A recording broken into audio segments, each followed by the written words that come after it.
Hello, this is Dylan Miller on Daily Dose of Dylan, Google Podcast. God damn it, I keep forgetting that's not a thing anymore. Spotify, Spreaker, iHeartRadio. This is Dylan Miller on Daily Dose of Dylan. Alright, got some good stuff today. Pretty much more of the usual. Some off-season talk, some college football talk, and yeah, I'm pretty much here getting ready for start of the NFL season on September 5th. What's the opening game? Ravens-Chiefs. That's a big one. Honestly, I have no idea who wins that game. Doesn't really matter. It's week 1. Pretty much every contender can lose week 1, and I wouldn't care at all, because there's 16 games to go. But anyway, I'm not even on the right sport right now. I was going to open up talking about the New York Yankees won another game yesterday. 5-2 win over the Nationals. And yeah, they're a pretty crappy team. As I said, the biggest series recently was the one against the Guardians. That was a big series win for them. Since then, they've had the Rockies and Nationals, and then they got the Cardinals next. So I am expecting them to win a lot in the near future. But yeah, good for the Yankees. They are now 2 games ahead of the Orioles after the Orioles lost to the Astros. But bigger thing,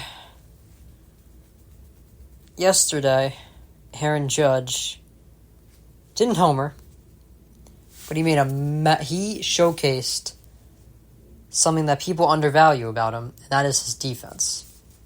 He made an amazing catch back in right field, and honestly, people they get really hung up, I feel like, on Aaron Judge's power as a hitter. You know, like, and in the past few years, he's developed the ability to hit over 300 and hit for power as well, which is an incredible capability. But his ability to be a dual threat is very undervalued. I think that's a lot because of what Ohtani's able to do. Be one of the best pitchers in the league as well as one of the best hitters. But Aaron Judge, he is as good as anyone is on the defensive side as well. 50 homers and a .330 batting average is fantastic, but when it comes to making plays in right field, there are not that many that are better than Aaron Judge. So his all-around ability as a baseball player in general is something special that we're seeing right now. All right. So yeah, it wouldn't be a summer podcast if I didn't say something about the Cowboys. Yesterday I did talk about them signing CeeDee Lamb. I honestly, if I'm being completely honest, I thought they would sign Dak Prescott first and then CeeDee Lamb. But I have said before, CeeDee Lamb is probably the most important part of that offense, because without him, Dak is he's not a horrible player. I'm not saying that, but he gets significantly less productive without CeeDee Lamb in the lineup. But on the other hand, Dak is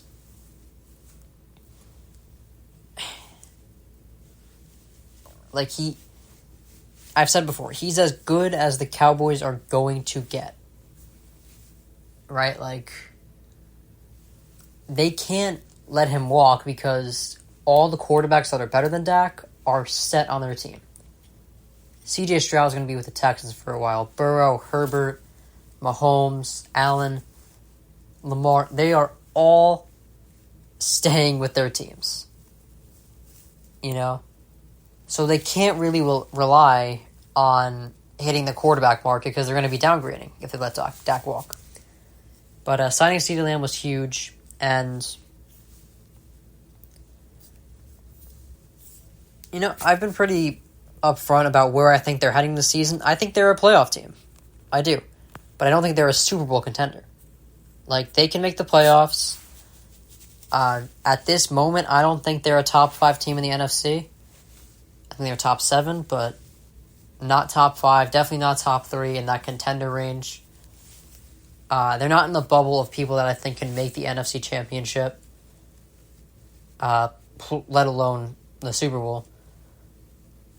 But yeah, as far as Dak's contract, they're either going to overpay him now or overpay him after the season. So either way, I believe they've kind of dug themselves in a hole. But Jerry Jones is very certain that is not the case. He went on a bit of a explicit defense of himself yesterday. Pretty much stating, if anyone can figure out how to get this crap done, I can figure it out, how to get it done. There's nobody that could come in here and do all the contracts and be the GM better than I can. Plus, I'm where the buck stops. When it screws up, I gotta cover it. So,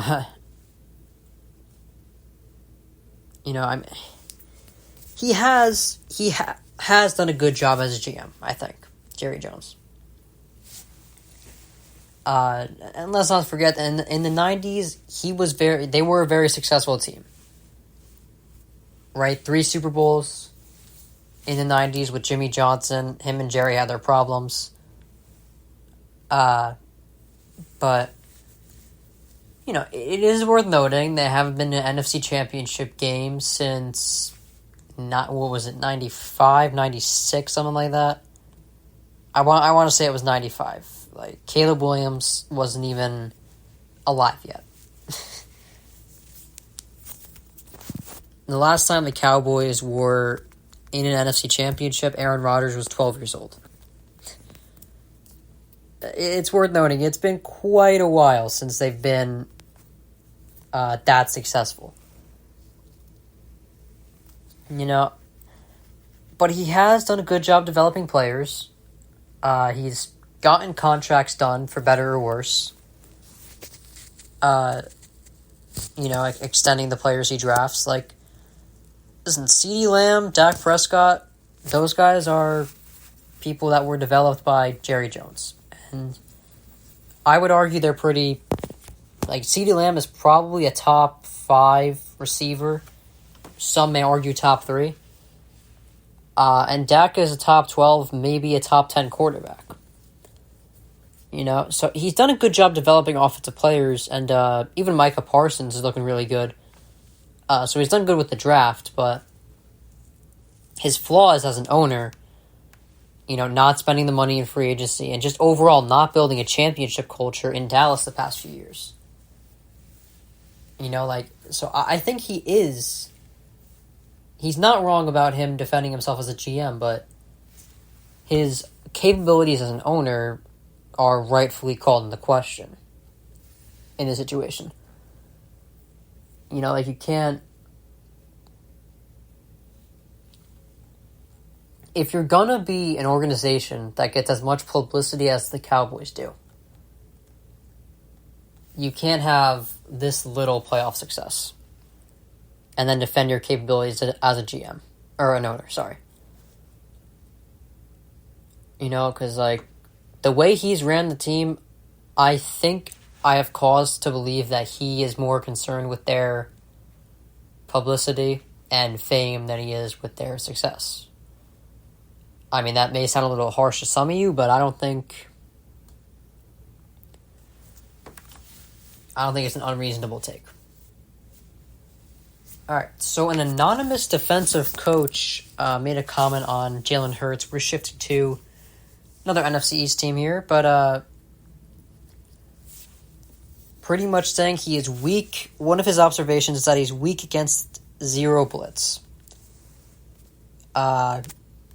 That was an observation by an anonymous defensive coach per The Athletic. I mean, I have no idea what to make of the Eagles right now. I really don't. They were a Super Bowl team. They went toe-to-toe with Patrick Mahomes, just barely losing. And then last year, everything came crashing down. Now, I think the big difference this year, yes, they added Saquon Barkley. That's going to be big, but also Nick Sirianni is no longer calling offensive plays. He's not calling the shots anymore. It's going to be Kellen Moore, which I think is definitely a plus for the Cowboys there. But yeah, I mean, I have no idea I don't know if Kellen Moore is the same kind of offensive coordinator that Shane Steichen was. Like, we can't ignore Shane Steichen was a guy that went straight from doing that job in Philadelphia straight into a head coaching job. Is Kellen Moore, does he have that kind of talent as an OC? I don't know. But their ceiling, they can make the NFC Championship. I just don't think they're better than the Lions or the Niners. But it's not always the best two teams that make the championship games, right? Like sometimes the two best teams in that conference will meet in the divisional rounds.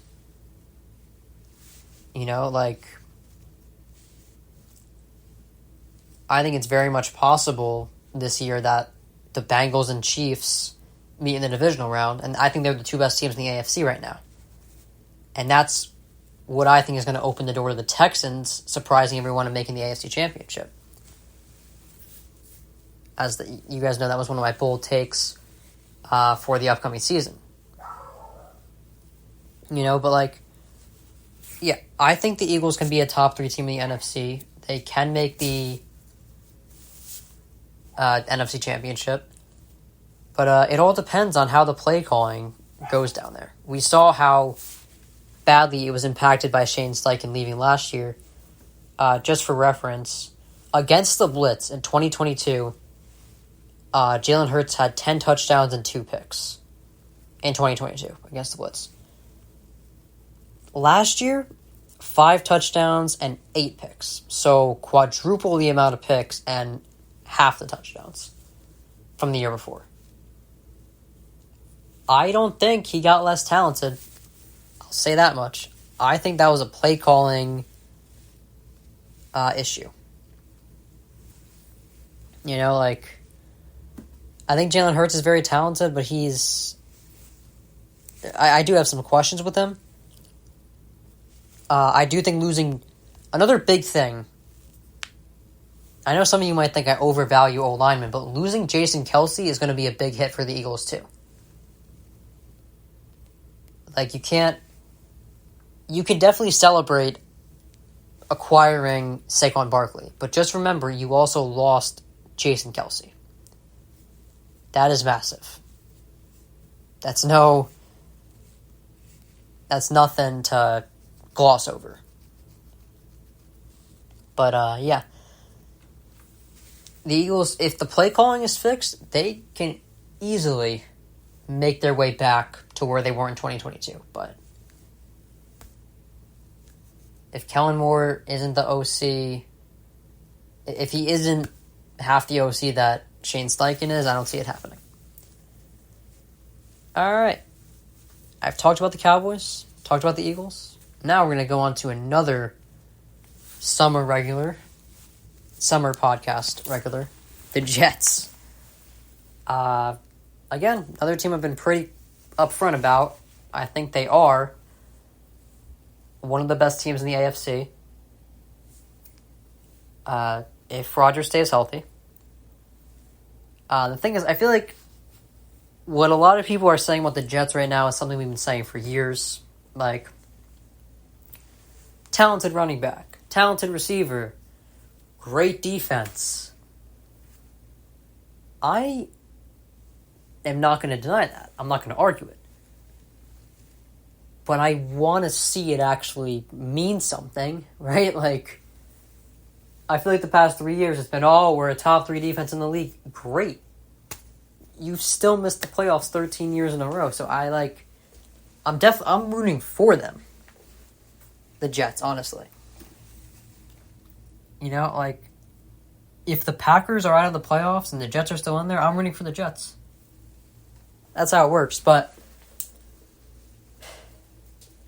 you know, it's like I'm getting a little annoyed of all these analysts saying like, "Oh, the Jets, great receiving core, great running back, great defense." I've heard all that. Can I see it actually happen instead of hearing about it? Like, but I have hope that this year I will actually see it. I provided you guys with a stat yesterday. Rodgers is 81-10 in his career when his defense allows less than 20 points. I got that stat from Get Up, by the way, just to give credit. I was watching Get Up again this morning, and they simplified it even further. So since 2016, he is 35-2 when his defenses allow fewer than 20 points a game. So he's actually gotten better from a record standpoint with age when he's backed by a good defense. And like I said, he won a Super Bowl the one time in his career that he had a top 5 defense. And yeah, he was like 24 at the time, so it's a little bit different, but you know, he also, Aaron Rodgers' first MVP and his last MVP are 10 years apart. So his longevity is very underrated because he played in the same era as Tom Brady, the greatest outlier in football history. But listen, his record when his defense allows less than 20 points a game speaks for itself. And last year, the Jets' defense allowed 20.9 points a game. So, if Rodgers stays healthy, and I think the best way to guarantee he stays healthy is running the offense through Breece Hall. That's my opinion. But if he stays healthy, this team can be very formidable. They could be a big threat to the Chiefs in the AFC. But unfortunately, the health concerns with them are a lot bigger than my health concerns with other teams. You know, and that's why when I went over my 5 biggest threats to the Chiefs in the AFC, I didn't put the Jets in there. They were more of an honorable mention kind of thing because I'm concerned with their health, you know? I'm not concerned with the Niners' health right now, or the Lions, or even the Texans, to be honest with you. But yeah, I mean, all he needs is for Rodgers to stay healthy, right? I think this is the Jets' best chance. This is the best chance the Jets have had in years to actually make the playoffs. All right. So, Caitlin Clark set a single-season record in the WNBA, posting her 21st game with 15 points and 5 assists, which is it's the first time anyone's had over 20 in the WNBA. And, I mean, she's had a pretty phenomenal rookie season there. And the ratings in the WNBA have seen a massive spike with her and Angel Reese on the scene. She's a pretty damn big deal right now, and for good reason. The Indiana Fever are the best they've been since like 2016, which is the last time they made the playoffs. You know, and a lot of that is due. Yeah, there's role players on the team, 100%, but a lot of it is due to what Caitlin Clark has been able to do just as a rookie. She hasn't even reached her prime yet, so things are looking up for the Indiana Fever. Now, I wanted to talk about something that I briefly glossed over yesterday. Colorado, as you guys know, they banned Sean Keeler, a reporter from Denver Post, from asking Deion Sanders any questions. Now,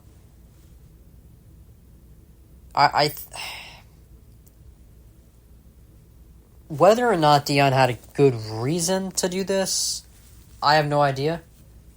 But I think he's coming off very petty in this situation.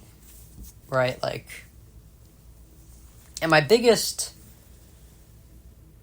question, as you guys know, is why announce it publicly? Like, why not just, privately have Deion no longer answer questions from that reporter? Why are we publicly announcing that,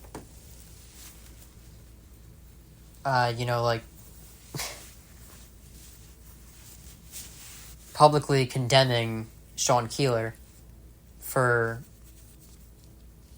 attacking Deion Sanders, when in reality he's really just doing his job as a columnist, to be fair, there are two sides to the equation. Like, I did find it interesting. I don't often agree or like to watch First Take with Shannon Sharpe and Stephen A. Smith, but I did think it was interesting that yesterday they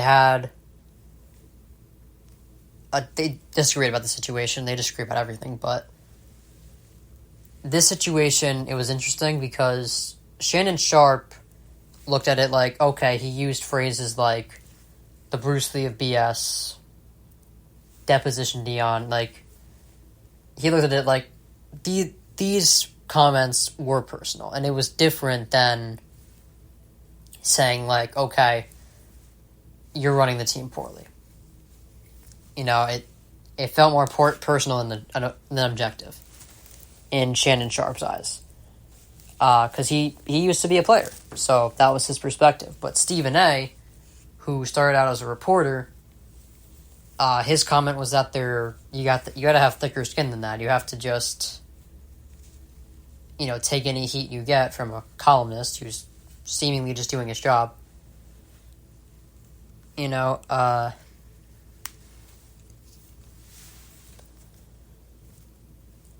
have no idea where I stand in the situation, but I did find the disagreement interesting. I mean, if I were forced to take a side here, or like give you my 2 cents, I would say if they were gonna ban him and really felt that it was personal, which I could see, I don't think it was, but I could see how he sees it through that lens. But,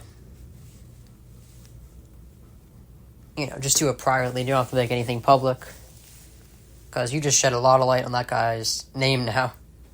Because I looked him up yesterday. I don't know about any of you, but I certainly did. But, anyway, moving on from that, ESPN analytics have Cowboys with the third best chances to come out of the NFC and reach the Super Bowl, behind the Niners and Lions. The third best chance to make the Super Bowl. I don't know how that's possible. If you were telling me, okay, they'll be the third seed, I might believe you. Let's say they have another 12-win season, the Eagles take a step back again, and they're probably going to have a better record than the Falcons anyway. So it's possible. I can see them being the 3 seed in the regular season, but I don't see them having the third best chance to make the Super Bowl out of the NFC. Right? I mean, I think most people would agree the Niners and Lions are ahead. But I think most people would agree that the Packers have a better chance, the Rams have a better chance, even. And the Eagles. I think the Eagles have a better chance than the Cowboys do at making a Super Bowl. You know, like, especially the Packers. Listen, I'm sorry if this comes off as bias, but didn't the Packers go into Dallas last year and destroy them by like 20 or so? Didn't Dak Prescott get outplayed by Jordan Love?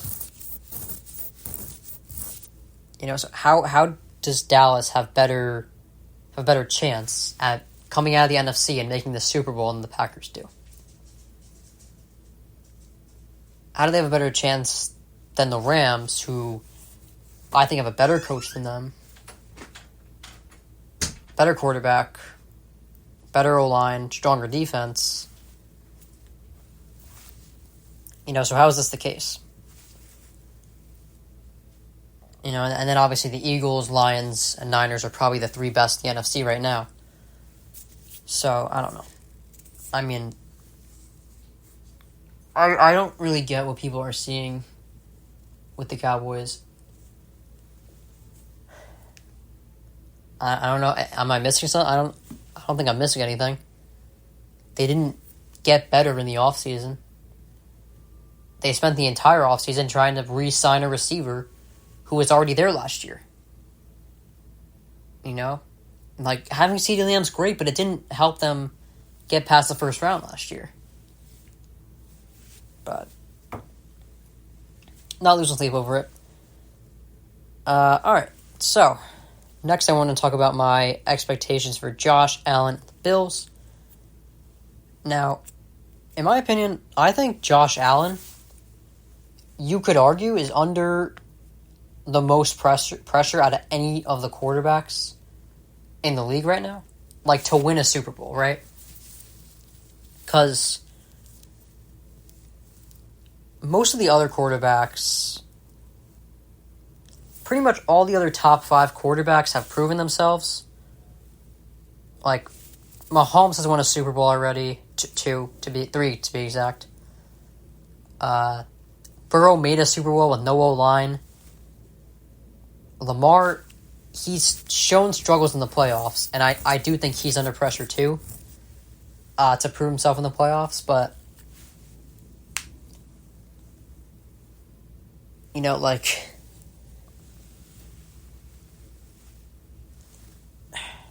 he at least has 2 MVPs.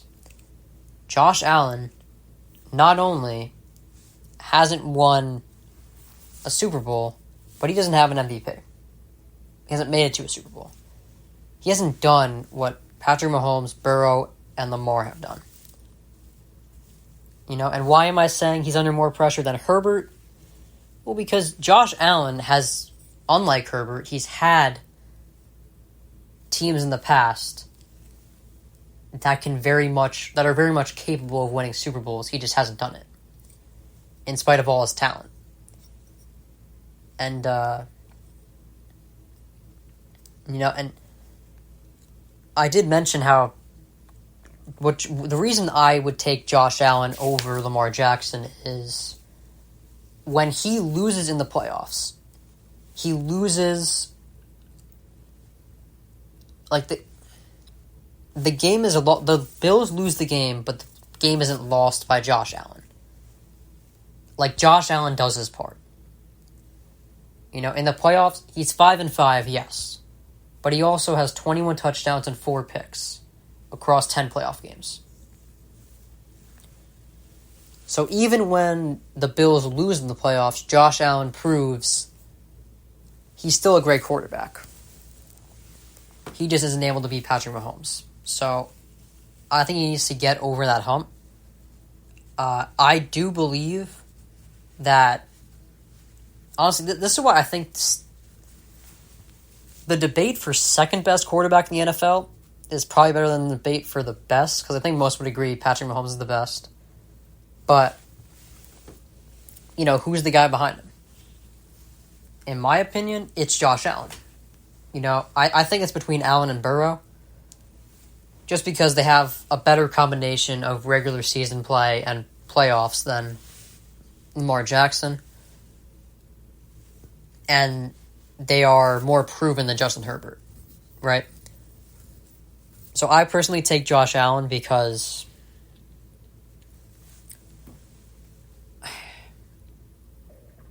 I don't know. It's tough. It's really a toss-up between him and Burrow. I think Josh Allen is the most talented quarterback in the league, with his unique mix of running and passing. Obviously, Lamar is more well-known for that, but I think Allen mixes it in a way that Lamar doesn't. Meaning he does it at the right times. He doesn't just do it because he can do it, if that makes sense. Like, he runs when he has to and he can, whereas Lamar kind of just runs whenever he feels like it. But yeah, I mean, the Bills this season, I think they're a wild card team. That is my guess. But I think they are very sneaky in the playoffs, because when you look at how teams have competed against Mahomes, so you got any team with Tom Brady, they beat Patrick Mahomes. The 2018 Pats, and then the what the hell is it called? And the 2021 Bucks. Right, so Tom Brady. Then there's the Bengals. So Brady and Burrow are the only guys to beat Mahomes in the playoffs. Right, and you can just say, okay, that's Tom Brady, it makes sense. Then you have the Bengals with Burrow. So